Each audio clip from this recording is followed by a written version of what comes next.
Nous allons voir le corrigé de l'exercice 5 du diplôme national du brevet Asie du 20 juin 2022. L'ISS, International Space Station, est une station spatiale internationale placée en orbite autour de la Terre.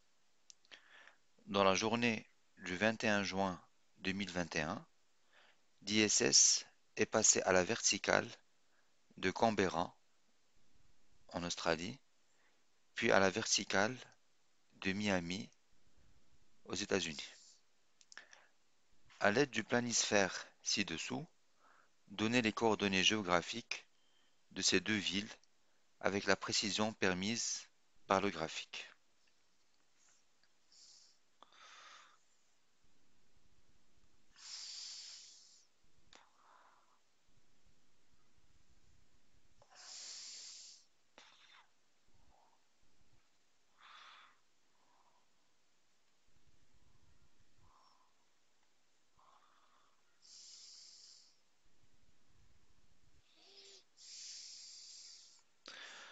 Alors pour Miami, donc, donc pour les coordonnées, on les fait de cette manière. Donc la première partie, on va voir la position est ou ouest, et après on verra la position nord ou sud. Alors on regarde le degré. Donc Miami se trouve ici, donc à l'ouest enfin, de l'origine du repère, enfin de celui-ci. Donc l'ouest, on est à 70, à peu près 80 degrés. Donc 80 degrés ouest, ça c'est la partie ouest.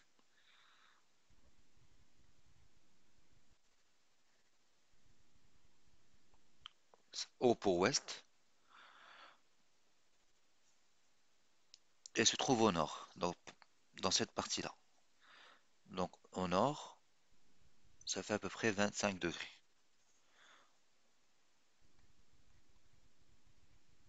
N pour nord.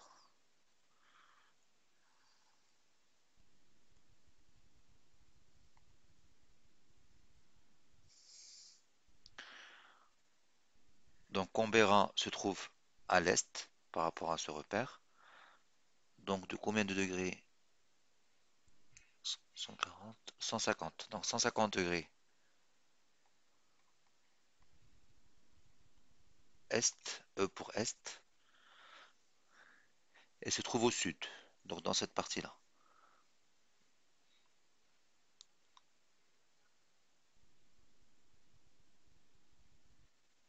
35 degrés sud, est pour sud. On représente la Terre, l'ISS, à l'aide du schéma ci-dessous. On considère que la Terre est assimilée à une sphère de rayon 6371 km. L'orbite de l'ISS est un cercle de même centre que celui de la Terre. L'ISS tourne autour de la Terre à une altitude de 380 km. Montrer que l'ISS parcourt environ 42 400 km pour effectuer un tour complet de la Terre.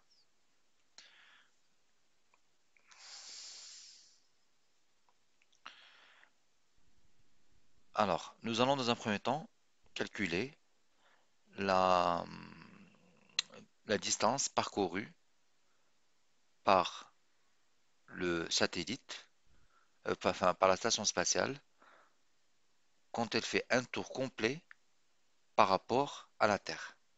Ça revient à calculer le périmètre de ce cercle, donc de rayon, la distance, donc 6371 km, donc le rayon de la Terre, plus l'altitude par rapport à la Terre, à la surface de la Terre, donc plus 380 km.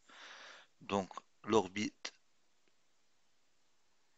de la station spatiale, la voici, voilà, et de rayon, on peut l'appeler R' par exemple. Donc R' égale à le rayon de la Terre plus l'altitude. l'altitude des 380 km.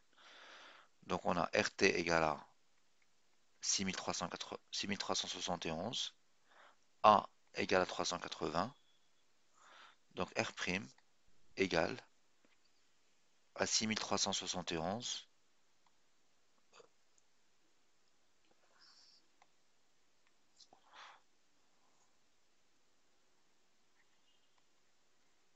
plus 80, 380 égale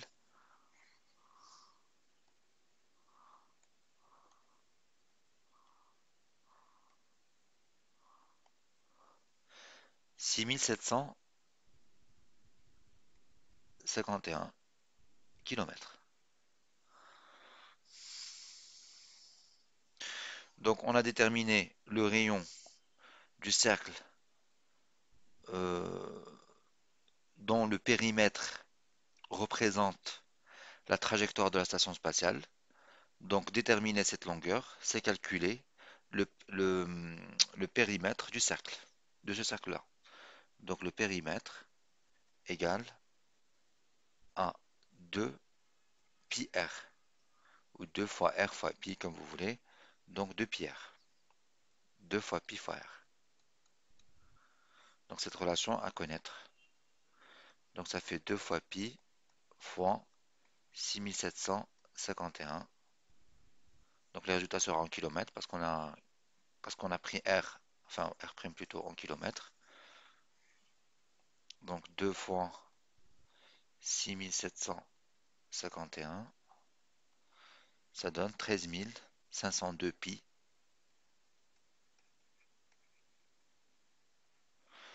Bon, comme sur cette calculatrice, il n'y a pas de bouton pi, donc on aura une valeur, donc on va utiliser la valeur approchée de pi fois 3,14, arrondi au centième, c'est-à-dire environ égal à 42 396, donc euh, on va dire 42 400, parce qu'on nous donne la réponse ici, 40 km.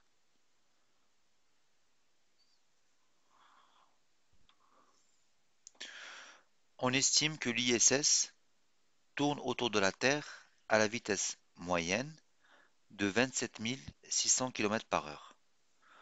Montrez qu'il faut environ 1 heure 32 minutes à l'ISS pour effectuer un tour complet de la Terre.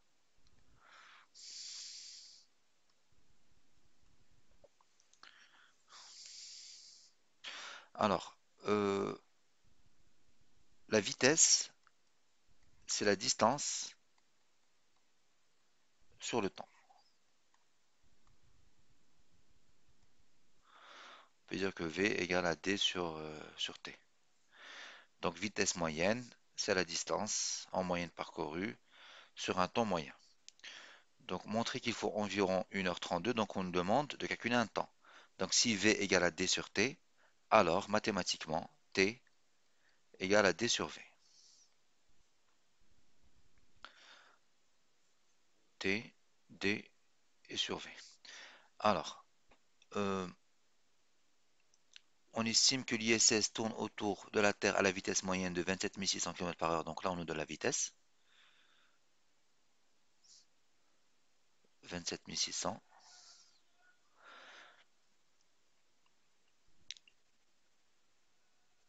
Et on a vu que la distance que parcourt l'ISS parcourt environ 42 000 km pour effectuer un temps complet. Donc 42 000 km.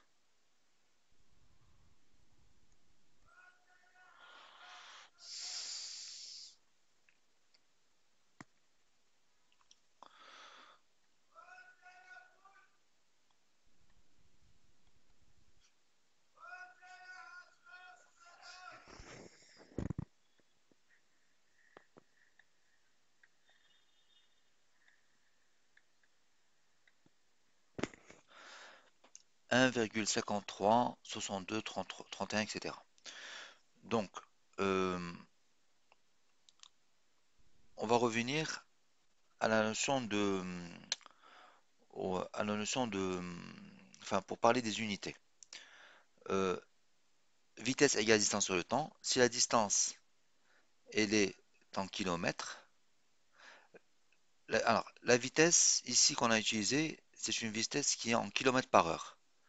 Donc, si on met ça en kilomètres par heure et en laissant bien sûr en kilomètres, la réponse serait des heures.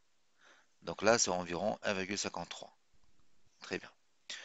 Euh, Si on veut par exemple la, la distance en minutes par exemple. Donc pour avoir la distance en minutes, donc euh, cette vitesse-là, euh, donc environ égale à 1,5362.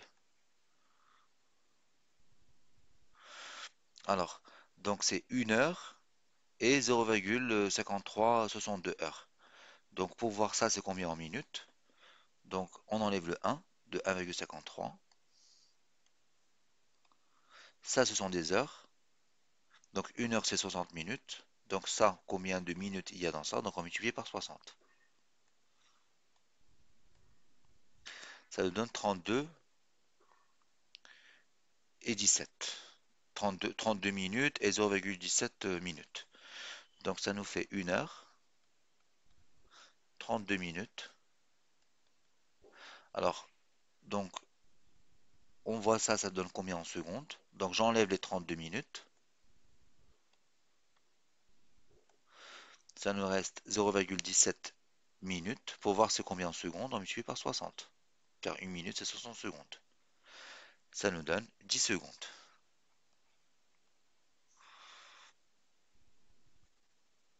Donc il faut donc 1 heure, 32 minutes et 60 secondes à l'ISS pour effectuer un tour complet de la Terre.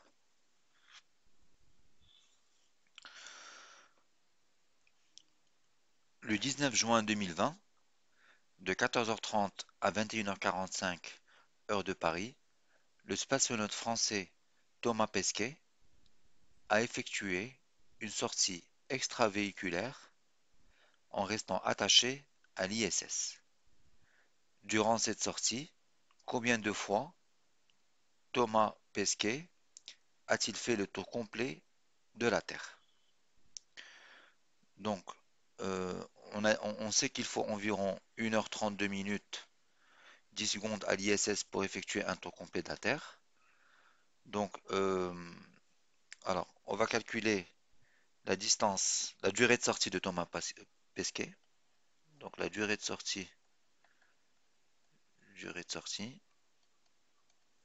c'est de 21h45 à 14h30.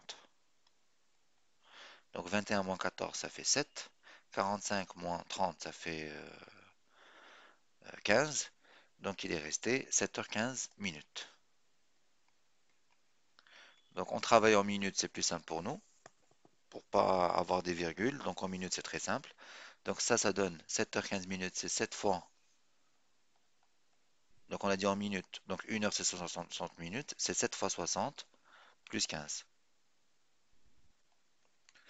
7 fois 6, 42. Donc, 7 fois 60, 420. 420 plus 15, 435 minutes. Donc, la durée de sortie est de 435 minutes. Alors, pareil, on va voir. Donc, on a dit qu'il faut environ 1 heure 32 minutes et 10 secondes à l'ISS pour effectuer un tour complet. Donc, pour effectuer un tour complet, il faut 1 heure 32. Donc, ça, on le convertit en minutes. Donc, 1 heure 32, ça nous donne. Alors, 1 heure, c'est 60 minutes, plus 32 égale à 92 minutes. Donc, donc voilà, donc il est resté 435 minutes à l'extérieur. Et on sait que pour faire un tour complet, c'est 92 minutes. Donc la question c'est combien de fois il a fait le tour complet de la Terre. Donc on va voir il y a combien de 92 dans 435. Alors par un calcul simple, enfin on fait une première division. Alors 435 divisé par 92, ça nous donne 4,72. Donc là on a déjà 4 tours complets. Et 0,7 c'est moins d'un tour. Donc il a bien fait 4 tours. Euh, donc Donc 4 fois, donc, on a fait 435 divisé par 92, ça nous donne 4,72 par exemple. Donc on fait 92 fois 4, ça nous donne 368. Et 368 moins 435, c'est 67. Donc le reste vaut 67. Donc on peut écrire que 435 égale à 92 fois 4 plus 67. Voilà. Donc 4 fois 92 plus 67. Donc Thomas Pesquet a donc fait 4 tours complets